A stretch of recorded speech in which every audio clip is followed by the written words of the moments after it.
Hello, everyone. This is Brightside, and this is Chris.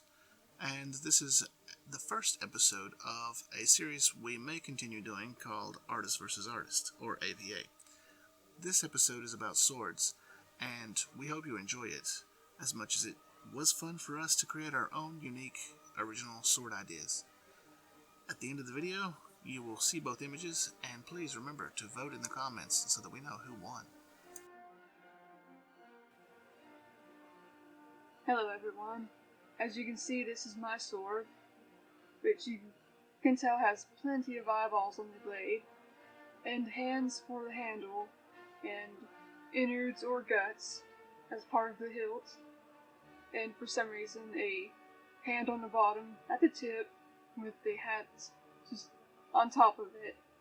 I'm not sure where I came up with some of that. Some of it was random, but I have to say that most of it has to probably be inspired by two bands that I've been listening to for quite a while. One of them being the Berserk themes, and it's part of the anime that has quite a grotesque thing going on, and while I'm listening to the themes, it kind of makes me picture a lot of gore and everything, and that's just part of the reason that I drew the sword the way it is. And the other band that I've been listening to also has quite a dark theme as well. I've been listening to it for a few months, and it's called Ghost. I've been jamming to these songs a lot, and that's probably why it's the way it is. The program that I used for this happens to be Paint Tool Sai. It's one of my favorite things to use for art, as far as any other programs that I've tried out.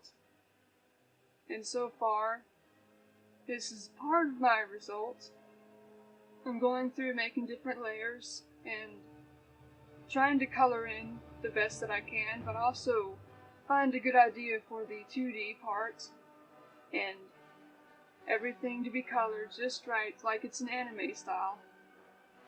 And what I think of doing is, if I could get better at it, have the eyes move differently on the sword, that would be pretty cool.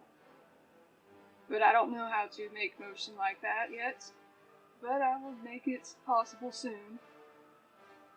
But I do hope that this sword will look pretty cool, and hope you guys like it.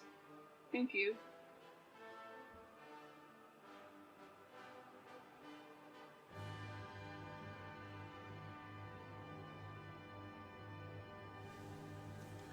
Oh, hey, what's up? So, my sword is Astral Reminiscence.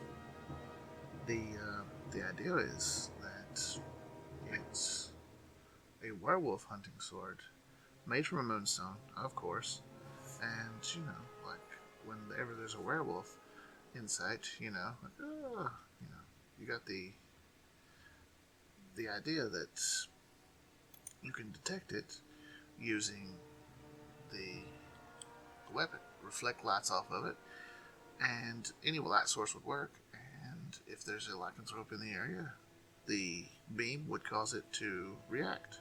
You'd be like, oh, so I'm being proven to be a werewolf, But nonetheless, the cool part about this idea is that one of the best things about the whole werewolf mystery is that they look completely normal most of the time, right? So, if you were going to hunt lycanthropes, not that I'm 100% sure that in my concept of werewolf fantasy they would even be all that evil, more just a creature of nature, because let's face it, nature's brutal sometimes. But nonetheless, you'd want to be able to reveal them with a certainty. So that's the reason why I thought that this weapon needed that sort of concept. I also wanted to have it, to have a certain look. The reason why it does look the way it does, the lines and the circles, is because I was thinking of constellations and the whole astral aspect of the weapon itself. The fact it's made from moonstone, I thought, if it kind of looked like those constellation patterns you might see, only it also kind of looks like futuristic, like,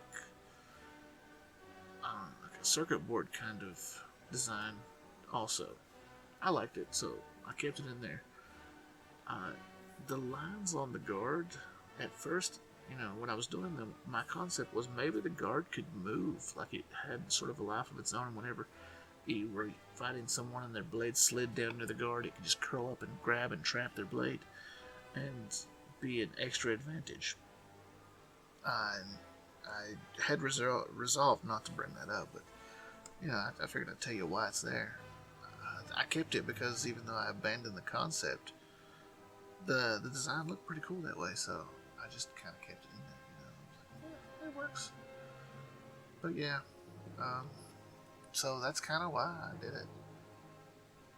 I wanted it to be very shiny, and it was pretty early on in the design when I decided there was not going to be any leather around the handle. I was just going to make it, almost a one-piece kind of weapon. Of course, you can tell it's a double-sided blade. The length that I was going for was, I guess, I'm not talking claymore, more like your typical sword. I'm not even sure how long your typical sword would be. I'm gonna guess and say, like, what, 3 foot, 3.5, something like that. I'm actually not all that well versed in weapon history. I know some people. Nonetheless, this is my submission, my weapon choice. The background was very generic. I thought about a more elaborate design in which maybe there was a werewolf, like, with its arms up, leaning over the weapon. But then I thought, no, that might send the wrong idea.